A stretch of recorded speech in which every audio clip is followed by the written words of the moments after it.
many things to dive into here on the tee. And it's just one of those, the President's Cup, which we'll get to, ended up being more entertaining than I think we wanted it to be. But we did last week. We had an opportunity to go out and check out a course that we've played a lot. I haven't played my own ball there a ton because most of the events I play out there end up being, scrambles, especially one with the MAC Fund and their typical event that they have out there, Stephen. But we were at Tuckaway last week, and it was a fun experience to be out there and had an opportunity to play my own golf ball. What did you think about the course? That was the first time I think I have played Tuckaway 1 through 18, and I can see why it was designed 1 through 18. When you start as Group 12A or 12B, Sure. It's hard to get into a rhythm. When Sure. we talk about scrambles all the time on this show. You try to overswing. Mm-hmm. That is a plotter's golf course, and Gabe, I love a good plotting golf course. Oh, you love to plot your way around a golf course. I got to work my 2-iron. I got to, really try and weave through trees. I got to, even a couple of spots. My favorite shot in golf, a little knockdown 4-iron hockey slap out of a tree. I feel like I got the whole experience. But, I talked about it with Cory, but you don't see many golf courses anymore with that many trees. And it kind of reminds me, and the reason is because it's a lot easier to grow grass when you don't have trees and shadows on golf courses, especially in a climate like we have here in Wisconsin. It was kind of refreshing to play a tree-lined golf course again, and I think it has a lot of character to it. But it wasn't one of those tree-lined golf courses. So for example, there is the golf course that I played the member guest at that I won earlier this year, of course, got to bring that up. But Black Hawk in Madison. You won, but Tom made the putt. Go on. That's very fair. These are all facts. It's a very narrow golf course. Yeah. And the trees become very punitive at a lot of places. And look, any course that's going to have some of those the trees obviously are going to be punitive. But what I liked about Tuckaway is it's still wide enough. Yeah. It doesn't feel like I got to really hit this down this small corridor. No, if you hit a big shot, if you hit a shot offline, yes, you are going to be punished. But it's not like it's just this tight little corridor that you have to hit it down. And there's a lot of good little dog legs in there. Yes. That, risk reward if you want to Yeah. try to cut it off, or you can play it safe just out to the dog leg. I think there's not a lot of similar holes out there. Yeah, which is the glowing endorsement you can say for a golf course. And I think the way that it starts and finishes is great. Like, one is a relatively wide open, gettable. It's an uphill par 4 that, it's not the hardest hole on the course. Well, not even close. It's not the easiest hole on the course, but it's one that's fair. And then you finish with a big boy golf hole. I mean, 18 is, man, I'm trying to think of harder par 4 finishes in our area. Like, Tuckaway 18 is, wow. You need, I know you hit the drive of your life. Yeah. But you still have to hit a second shot up the hill to a really hard green with a false front. Like, I've seen people 4-putt that green. Yeah, I think it's a perfect challenge to finish, and you can see why they hosted the GMO for so long. Like, I picture a lot of, important finishes to tournaments coming on 18 there. Oh, and and the way they can extend it out. Again, Yeah. one of my favorite things about, and I think more places have to do this because I think of like the course I grew up playing. It was Rock River Hills, but then Horicon Hills. Like, had 3 sets of tees, and a blue, a white, and a red. That was it, 3 sets of tees.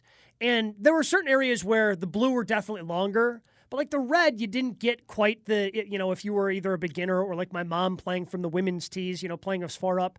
I honestly feel that when I took my mom out to Erin Hills, that was a shorter golf course for her because of the options of tees, right? Totally. And I think that is really cool about Tuckaway because, I mean, you talk about 18. Next time we go there, we need to play that whole – we don't have to play the whole thing, but just that hole from the back tee. No, I have no desire to do that. Because it is a really tough hole from all the way back. But they have like such a wide variety that I really enjoy. Like that is one of my favorite things that I enjoyed about Tuckaway 5 through 1. I love the variety that you can get. So you can challenge yourself a lot, or you can play it from where we did. We played, I think, the 4 tees when we were out there. So 1 up from all the way back. But it can be as tough or as easy as you'd like. And I like that. I mentioned that it's a plotter's course, and here's why that's so important. Because what Tuckaway forces you to do is think about the shot, one shot ahead. Mm-hmm. It's not about how straight you might be. It's about your misses.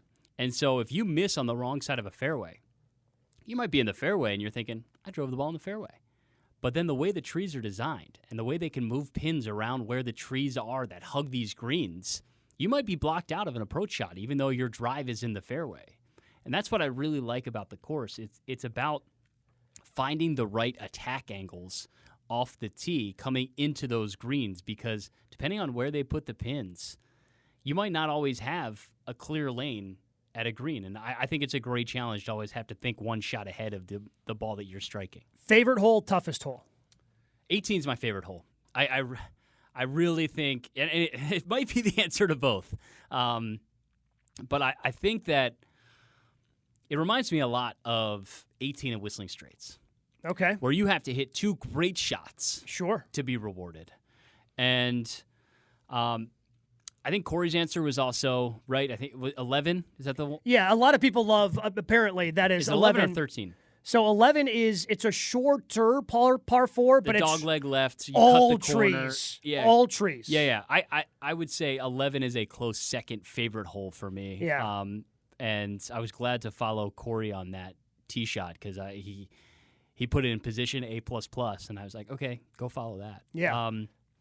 But I think 18 is. I will say that is a signature hole in the state of Wisconsin.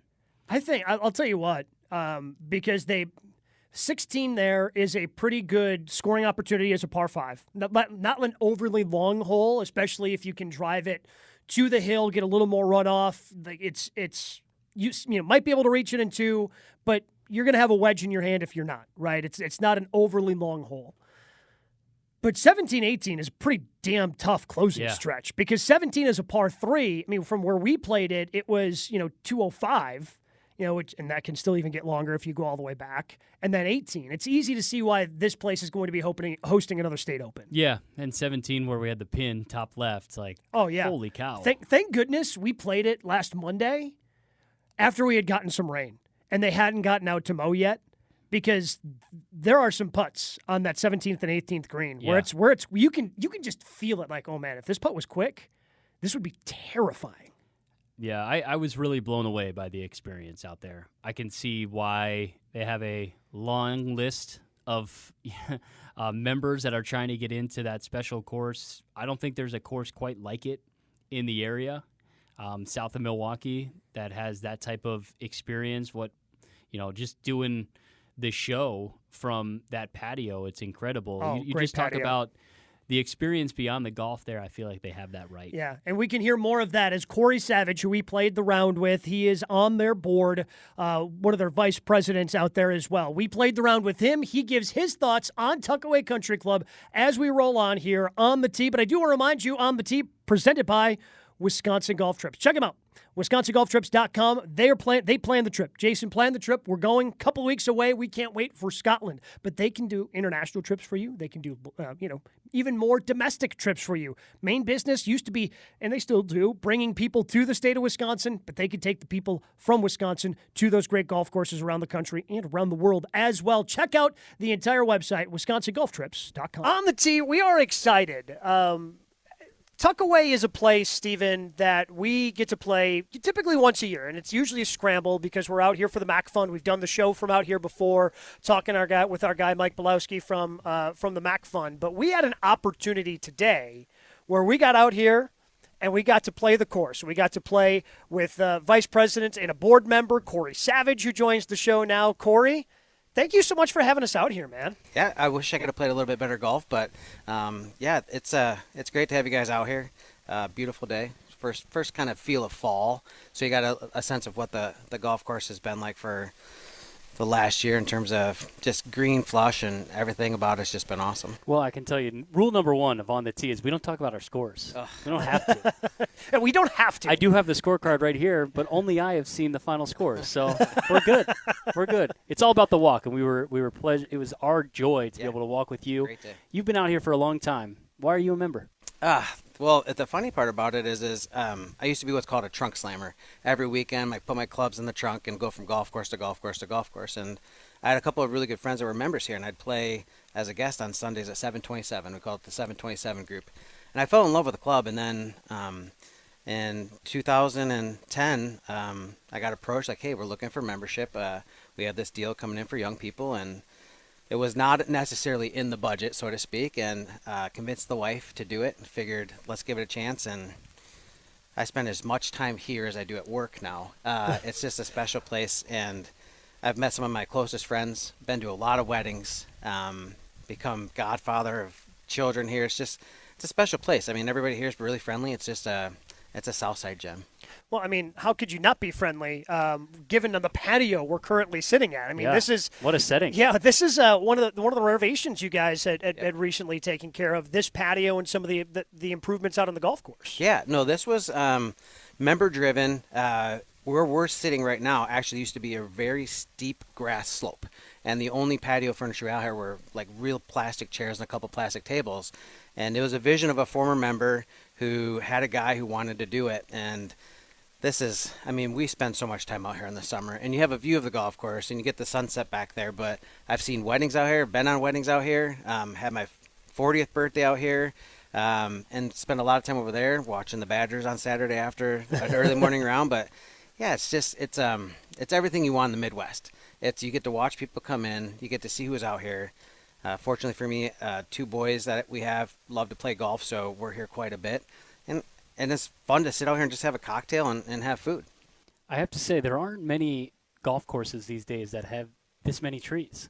And it was kind of refreshing to play a tree-lined golf course that this time of year, there's no better type of course to play. When you've got the foliage pop in a little bit, I mean, this is a course that historically has hosted PGA Tour events, the GMO. Yeah. So it's a tough test, but you kind of rolled your eyes at me with the tree line. I like the aesthetic of the trees. So trees is a very controversial topic amongst the membership, and being the son of a golf course superintendent, there's a lot of benefits to trees, and then there's a lot of things that trees don't do well for golf courses. As I showed you guys on number 10, roots can come up in the fairways and cause hazards, but the reality of it is we have some of the most beautiful 80-year-old oak trees that you would ever see, and there's holes out here that are exactly tree-lined. But we do have a lot of trees that when we're planted, I'd love to talk to the guy that planted them because they're right adjacent to a fairway. And then you have the canopy, as they call it, over the fairway, which seems to catch a lot of my golf balls, as you guys saw today. Well, I will say we don't want people to break their wrists out here. But I will say the trees do kind of give this place its charm. Yeah. You really do feel like it's an intimate experience. Every hole kind of feels like it's its own. I think that was my big takeaway from. I disagree with some of the places I ended up today. You can borrow other fairways, other roughs, sometimes over by other greens. Gabe got truly a one-of-one experience out here today. I did say it twice today because the first time I said it, I was like, I've never seen anybody there, but then I saw it a second time on the back nine where he hits the golf ball. Welcome to the Gabe Neitzel experience. Yeah. You get a front row seat. He plays a different game than we do. He does. It's fun to watch. He makes a different sound when he hits the ball, but he's a talented golfer, and this is one of those golf courses, even though there's trees, you can spray it around a little bit and still get around. And I mean, I don't know what you shot, but you probably shot pretty well. He rolled the ball really well. The greens weren't super fast today, but it's Monday. But when it goes to those trees, too, is when I started playing here 15 years ago, like hole number 12 that we played, that part, actually, you guys both birdied hole number 12. We did, yeah. Okay. That was a good hole for team on the tee.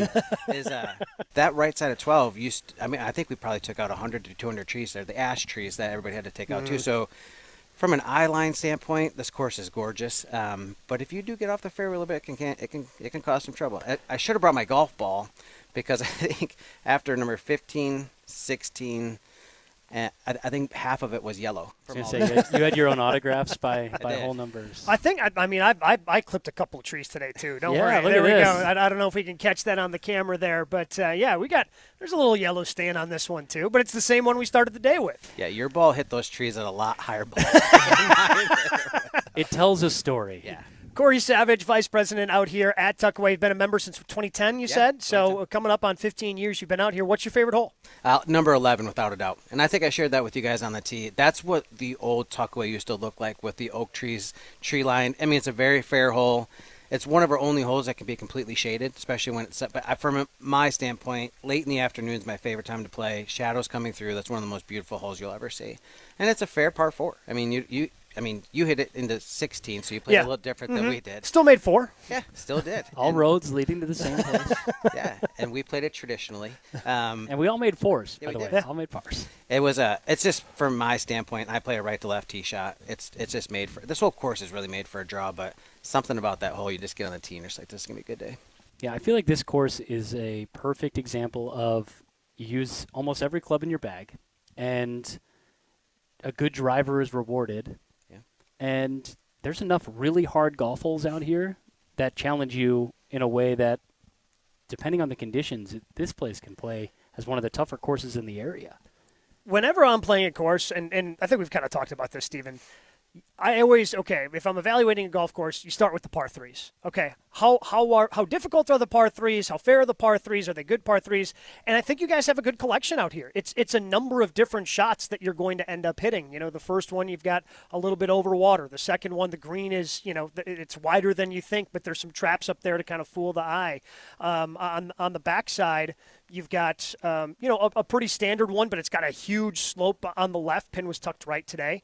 And then a very long, par 3 to kind of close it on 17. So it's a wide variety, but they're all really good in their own way. And that's where, again, I think par 3s, you can really separate yourself as a golf course. You guys have a good collection. Yeah, how about 17, 18 finish? That's no joke out here. No, and for me, that's when you get on 16 tee actually, and that those are the last holes. You got a really good par 5 that you can score on, a really difficult par 3 that can play as long as 225 from the back tees, or even when we played it today at 202, it's still hard, and the pin was back left. And then 18, if you hit a good tee shot, you're rewarded. Sometimes you hit a too good of a tee shot like he did through the fairway, which I've never done. But then you have that view at the clubhouse in the back with ponds on the sides. It's just, it's a great 3 finishing holes. Probably 3 of the best finishing holes in the state, to be honest with you. And we're out here on a day that, we see kids all ages. I know your boys are over there on the practice range. Yeah, grinding right now. I mean, just what do you make of the family atmosphere out here, and how much has that been rewarding for you as a dad to experience this with them? So, one, great question. And that's something about Tuckaway is you can come out here any day during the week, but if you come out here on a Friday morning, our junior golf program is one of the largest junior golf programs of any club in the state. It's full every year. But just watching from a 4-year-old to, I have a 15-year-old and an 18-year-old just playing college, is just watching them grow up through the program. They get incrementally better every single year, the way that's done. Our head pro here, our assistant pros here that run the program, it's been phenomenal. But that really is what Tuckaway is all about. It's a family-friendly place. Is a lot of people are here with their spouses and their kids, and they turn it into like part of their life. Like on the weekends here, you can't find a spot at the pool. The tee sheet's pretty full, but in the afternoon, you see a lot of people playing what we call family golf. A bunch of different families playing together, whether you're playing a scramble or you're playing some kind of format. And to me, that's just what it's all about, is getting those kids into the game early. This place also, Cory Savage, is vice president, also a member out here at Tuckaway. This place is also very challenging, as evidenced by the 2026 State Open is going to be out here. But what I like is, on top of obviously you can play this as far back as 7,200 yards, the number of different tee boxes you guys have out here. Yeah. And to me, that's what's really inviting is, if you want to tip it out, and there are some back tee boxes where you're like, whoa, that's a different hole back there. But again, if you're a beginner to golf, if you're not, you can move all the way up with the 5 different sets of tees you guys have out here. Yeah, in 2019, we went from a colored set of tees of red, white, blue, and we had a silver set, which was called the senior tees, and we moved to a 5-number system. So the 1 tees are all in the fairways, or they're really close to a par 3 green, and I think that plays like 4,700 yards. So it's for a beginner golfer or somebody that just doesn't hit the ball far. And then there are 2 tees, which is my favorite set of tees. We built all the 2 tees in 2019, and then we built the 5s. So in all reality, you can almost have 3,000 yards difference between the 1 tee and the 5 tees, which is just kind of unheard of. But I showed you guys some of the 5 tees today, as they look like they're in a different neighborhood. Yeah. Well, I mean, I've played out here before with a pal of yours, with Scott Meisen, who's a member out here, and he always insists on playing the 5 tees. So the only other time I've actually played my own golf ball out here, it was with him, and we had to play all the way back on some of those. I mean, they are way back there. Yeah, it's a different golf course from back there. And every Friday, Scott and I and a couple of friends, we play the 5 tees, and then we try to play them Sunday morning with as many members as possible just to see. But it's a different experience, and it's difficult. Not as difficult as it would be for Gabe, who hits the ball a country mile, but that's the thing I like about it, and you said it best too, Steve, is there's very few rounds here where I don't use every club on my bag. Yeah. It's just one of those courses, and if you're hitting the ball straight, you can score here. If you're putting well, you can score here. But if you're not hitting the ball well, like on the front nine, I wasn't hitting the ball well, it'll penalize you, that's what you want. You want a good, fair, but true test of golf. So you've been out here for 15 years. This is a course that has so much history here in the state of Wisconsin, specifically in the city of Milwaukee. What are you hoping this place looks like in 10 or the next 15 years? That's a great question. Well, I'd like to hope that we'd still have full membership, but we're building a master plan right now to renovate a lot of the stuff on the inside, because in 19 we spent a lot of time on the outside. I'd like to see a USGA amateur event here. I think that they would shoot very well from the back tees. I think that we'd have to shrink the fairways a little bit, but I'd just like to see continuous improvements in everything that we're doing. This winter we planted 50 trees. We had taken out a bunch of trees. I'd like to see it in 10 years, those trees actually be more of a penalty just outside the fairway. But honestly, I'd like to see a lot of the same. I mean, this place just has a special vibe to it, and I just hope that we can maintain that. We're coming off of a stretch of like 14 straight days without rain, and this place looks like it's like the grass is perfectly green. I mean, the flowers around the hole. I'll tell you what, the aesthetics, tee to green, are gorgeous out here. Yeah. And especially this time of year when you start to get the foliage popping as well. Yeah, it's nice. I mean, I'm in the chair of the grounds and greens, the son of a golf course superintendent, so I have a passion for it. And a shout out to, there's a girl here that does all of our flowers, and she does an amazing job. And it's funny that you guys said that, because most people come here and say, man, the flowers around the tee boxes are just amazing. Jim Poitz, our superintendent, has been here for 37 years. He still grinds it out. He's still here first in the morning. He still loves this place like he loved it when he started. He was the assistant superintendent when the Greater Milwaukee Open was here, so he's been here a long time. It's like golf course. It's built on clay. So like last night when we got that inch of rain, there was a good chance we weren't going to play today because it'd be puddled. But we found a way. We've put miles and miles and miles of drain tile in here. And yeah, it's manicured to perfection in my opinion. I'd put this course up against just about any other course in southeast Wisconsin. Why is it a hidden gem? You use that phrase. Well, one, it's in the middle of a neighborhood. There's no major highways surrounding it. It's in the middle of Franklin. And the reason I say it's a hidden gem is everybody tells us it's a hidden gem. Like the first time they come here, like, I had no idea. And then the second time they come here, they say the same thing that I said to you guys is this is a course you just don't get sick of playing every day. Yeah. And I've played a lot of golf courses. We talked about some of our favorite golf courses in the state, and this would be in my top 10 favorite golf courses in the state of Wisconsin, whether I was a member here or not. Yeah, I mean, that's about as high of praise as you can get. What's the hardest hole out here? Well, it depends on what tees we're playing. But right behind us. I'd say 18's probably the hardest, with 17 being a close second. I mean, that par 3 is a long par 3. Well, I mean, you talk about, anytime you get to a par 5, okay, scoring hole, but then it's just a beast of a close with 17, 18. I'm just thinking about people sitting here having lunch and watching matches finish on 17, 18. These people trying to grind out matches on these final few holes. Yeah, it's a great way to finish any good competitive round of golf. Is you have to be able to hit a solid tee shot on 16, then you have, when the greens are rolling fast, that green can be as tricky as all. 17 is just a beast. You have to hit it into the middle of the green most of the time. And 18, you can just be absolutely screwed if you don't hit it in the fairway. And the line he took and the lines that we took are completely different. Yeah. But the reality is, you can have guys that can get a wedge in there, and then today you hit a 2-iron in. And from the same tee boxes. It's just, when we play the 5 tees, I'm hitting a 3-wood in. It's a really, really difficult hole. It has gotten the best of me a lot of times. Cory, thank you so much, man, for jumping on. Thank you for having us out here. Always a fun experience at Tuckaway Country Club. Thanks for coming anytime. On the tee, again, big thank you to Tuckaway. Big thank you to Cory, our friend Molly, for having us out there at Tuckaway last week. Very excited to talk about their golf course. But we're also excited to talk about a President's Cup that, especially after Friday, became a lot more interesting than we thought. And it still ended up kind of being the snoozer that, we thought it would be, with the talent discrepancy between these two teams. Team USA winning 18.5 to 11.5 over the international team in the President's Cup. But it was still, especially Saturday, because everything was still in the balance after Team USA swept Thursday. Then the international team swept Friday, so it's tied 5-5. I really felt Saturday had a lot of intensity and a lot of fun to it. I'll tell you what, this is one of those match play events where if you look at the box score, it doesn't look so hot.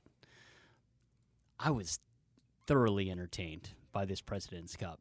Even though USA routed the internationals, they've won a 10th straight President's Cup. It was 18.5 to 11.5.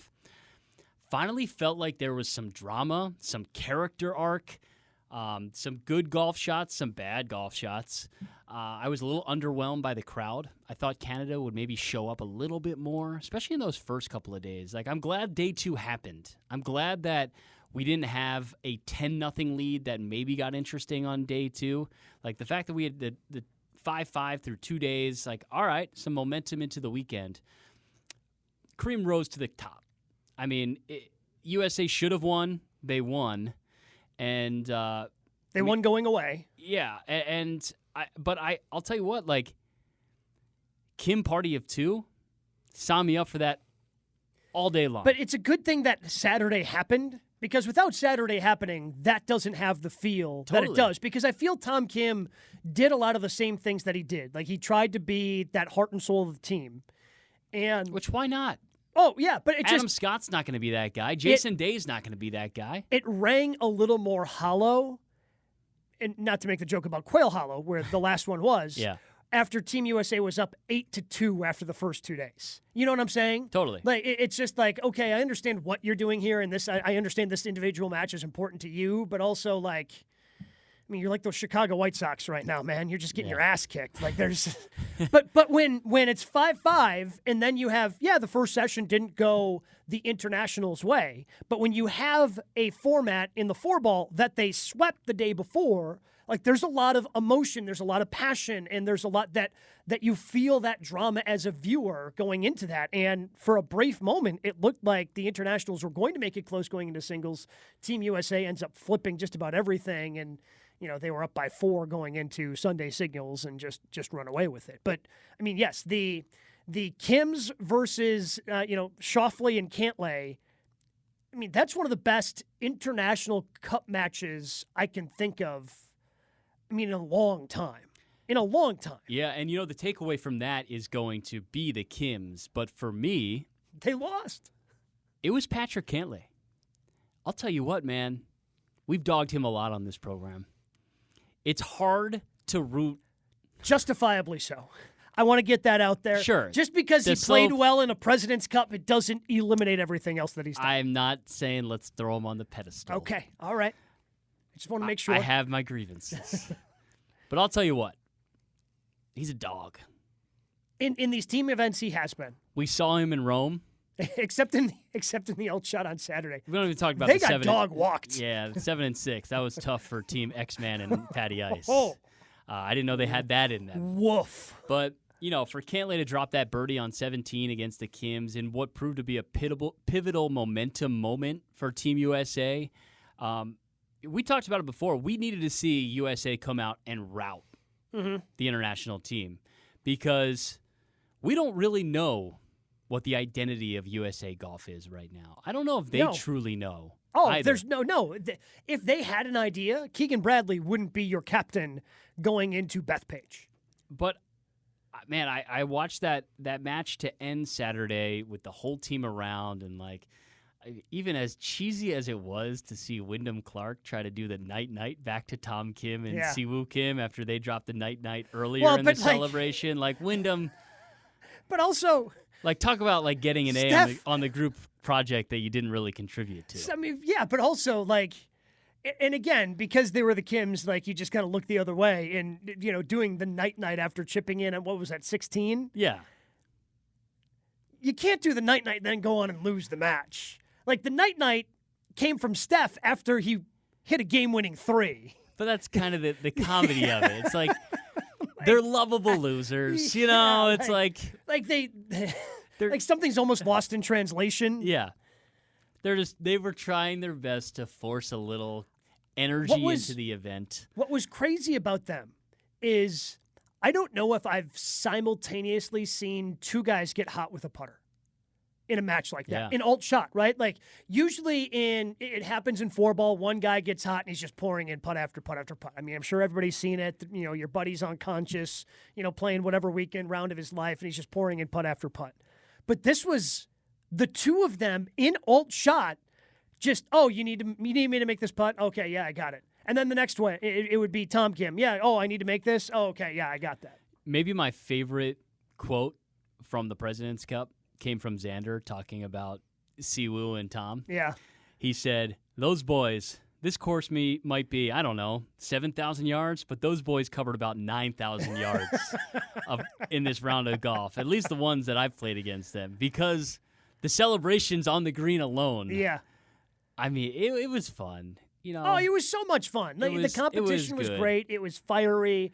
It was fantastic. Apparently, Tom Kim had some issues with something somebody said, but wouldn't say who it was. Yeah, but then felt like he was going. But then felt the need to apologize on Sunday to Furyk and Xander. So who knows? You know what was said, because then Xander was asked about it. He decided to keep it private.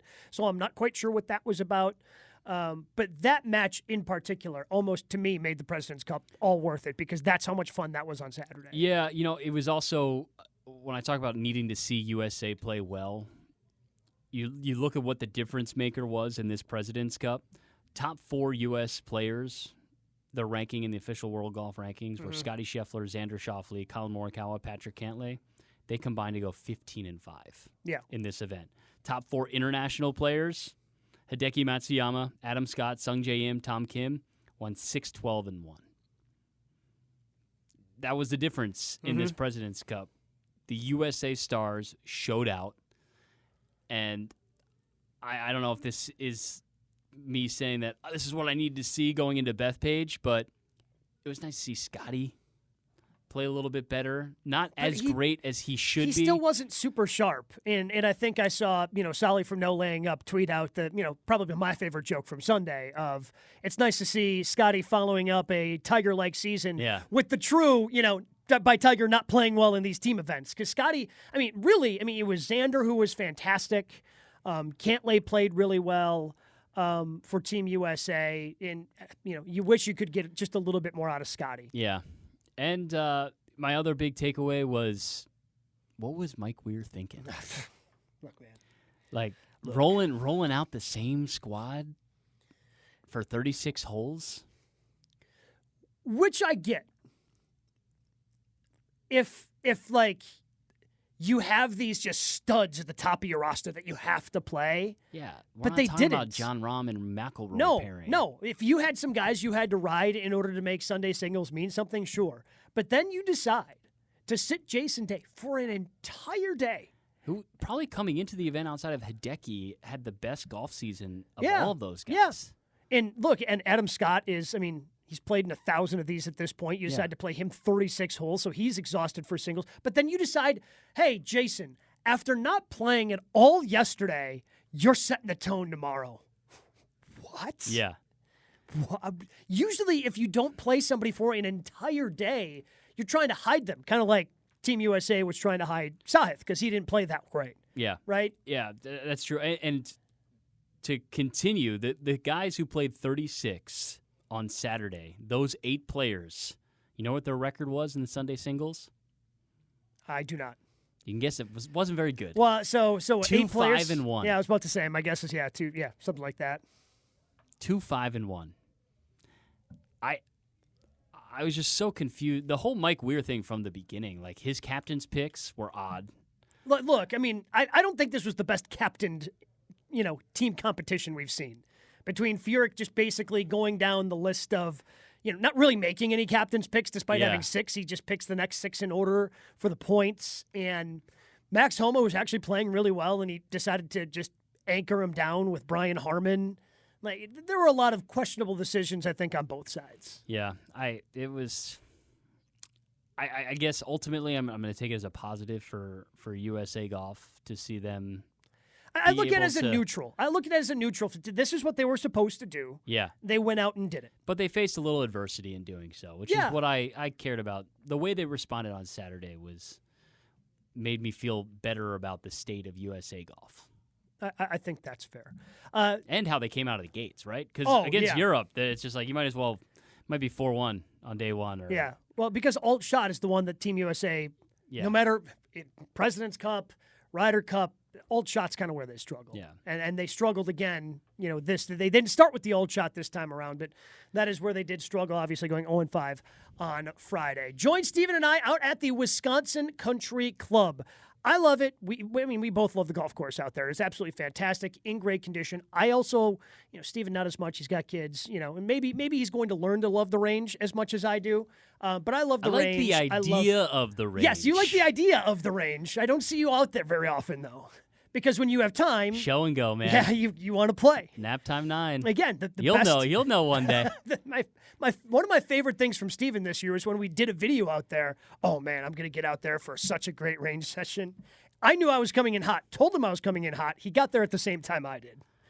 There goes the range session. But it is a beautiful range if you want to use it at the Wisconsin Country Club. No assessments, no minimums on food and beverage. You don't have to worry about that. Enjoy a great golf course. If you're looking for something more, well, of course, we've got pickleball. We have those tennis courts and a great pool with themed Sunday fun days all throughout the summer. Find out more at thewisconsincountryclub.com. The Wisconsin Country Club, just a fairway away. We were just out there last week. You know how much we love Erin Hills, host of the 80th U.S. Women's Open Championship, which is happening next year, 2025. You can always check out more tee times and find out more about Erin Hills at erinhills.com. Time for our Gerber Law Office's One Call, That's All. I am looking for the team MVP for Team USA on your One Call, That's All this week, Stephen. Probably going to surprise you here. Oh, really? I gave Patty Ice his love. The X-Man was my pick coming into it of who would get the most points for Team USA. Both of those guys, rattle off strong showings for the USA. But I was intrigued and happy to see Sam Burns finally do something as a member of Team USA. He goes 3-0-1. He was the only undefeated American in this event. Fortunate for him, did not play on Friday. Yeah. 1-5-2 was Sam Burns' international record before this event. Needed to see that from him because that's a guy who plays enough tournaments, places well enough in enough tournaments to find himself in the mix for probably a couple of Ryder Cups moving forward. Maybe a guy who could backdoor his way into an automatic selection if he has a good enough season, wins a PGA Tour event. So I'm going to look at the bottom of Team USA as guys who, coming into it, who impressed me. Russell Henley also 3-1-0. He was really solid. He was really solid. And, he carried Scotty. Yes. People don't realize, they're going to say Scotty Scheffler, 3-2, good. It was good to see Scotty have Russell Henley carried the number one player in the world in a lot of spots. There were a couple of moments where that putter made for Scotty, and Russell Henley certainly helped him. I mean, to me, this is an obvious answer. This is your guys. This is Xander. Yeah. I think Xander capped off the best year of his professional career with a great performance at the President's Cup. And you mentioned, this is what Team USA needs, whether it's the President's Cup, whether it's the Ryder Cup next fall in New York. They need the top line. No matter what, they are going to have more firepower than whoever they're playing. And, yeah, they're going, the Europeans next year are going to have Rory, they'll have Rahm. But Team USA is going to have Scotty. They're going to have Xander Schauffele, Bryson. Those are the ones, assuming Bryson continues to play that he's had this year. If Bryson plays like he did in the majors this year, next year, he's going to be on that Ryder Cup team no matter what. So you need your top stars. And that was such an issue during the Tiger Woods era, where Tiger just didn't play well with others. He would typically go out there and win his singles match, but outside of Steve Stricker, they never really found him a good partner. And I liked that.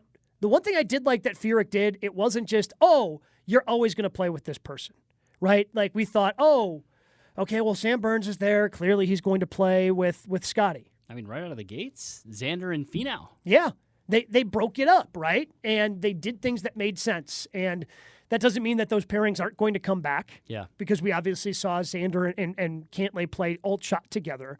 But you need your best players to play well in these events. And Team USA doesn't always do that, especially on the road. So for him to set the tone and then go out and dominate, again, he just pretty much got the sacrificial lamb of Jason Day in the singles session. But that's what you need, I think, for Team USA to continue to go out there and win these team events. All right. We got to go here. Keegan Bradley. Okay. He goes 2-1. Yep. How fitting is it that he is the winning match for Team USA in the President's Cup? I felt really good for him. And I there were a lot of videos on social media about how he's like, I couldn't eat this morning.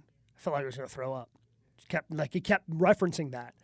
And for him to play as well as he did, yes, he kind of tried to lose. Held on for dear life at the end, but eventually got it done. Won his match.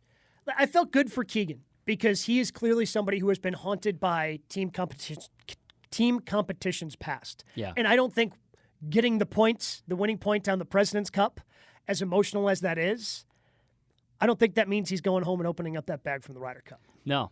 But the fact that he's brought to tears over that putt, because that was the last time he played in a singles match. Yeah. Was 2014 in Glen Eagles. Yep. When he lost to Jamie Donaldson in what was the decisive match of that Ryder Cup. Mm-hmm. That's where a lot of that, sorrow and feeling of not wanting to open that bag comes from. Was not only did Team USA lose, it was Keegan's match that clinched it. And so it was kind of a cool first full circle moment for Keegan to be able to be on the other side of that, to your point. It's not a Ryder Cup, but it just seems to mean more to Keegan, and that gets me fired up. I had no doubt. We talked about this when he was the surprise hire earlier this year. He cares. Yeah. The process in which they arrived upon hiring him as the team captain for the Ryder Cup, that's what I have more of an issue of. Yeah, he was the bridesmaid than to Tiger. Yeah. Than just, okay, Keegan's our guy. Because they didn't even talk to the man. But now that Keegan's in place, I think he's going to be a really good captain. Because I think without a doubt, he cares. He wants to open that bag full of, at this point, molded clothing more than anybody else does. We don't want him to. Nobody actually wants that. He should just put it in a case. When Team USA wins the Ryder Cup next year, there is going to be a video the following Monday or Tuesday of him arriving back to his house and unzipping that bag. In a gas mask? In a hazmat suit? I don't want to see that video. I feel that video is hazardous to my health. Something is going to move inside that bag, right? Like there's something alive, without a doubt. Yes, something is living in that. Yes, I don't want to know what it is. No. Yeah. But he is going to care.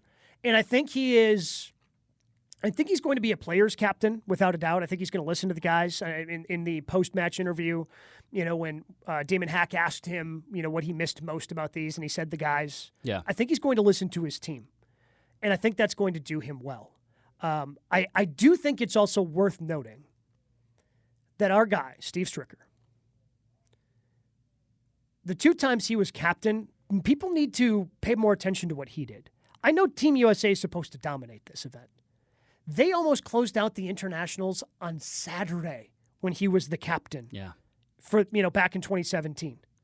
And then when they did what they did up at Whistling Straits, yes, Team USA was clearly the more talented team, but how many times has that happened? And then they even lose. Or this got close. Stricker was doing something right. Not that Stricker's ever going to be, have that opportunity to be captain again, because I don't think he wants it. But I don't think it's a coincidence that Stricker was the captain for the 2 most dominant performances by Team USA in these team cups. I think that's something that you have to pay attention to. What did Strick do that got these guys the most ready to play? Yeah, I remember being at that press conference at Whistling Straits after and asking guys about what made Stricker Stricker. Mm-hmm. And all of them just pointed to his character and who he is as a person and how they all can just rally behind a leader like that. And to your point, I think Keegan will be a player's captain. Mm-hmm. And I think that will go a long way. And, I keep getting mixed emotions about the Keegan as the captain versus maybe the player. And then, he wants to be the player who qualifies, and then he delivers a quote where he says, if this is my last round ever as a player, I'm happy with that. Yeah.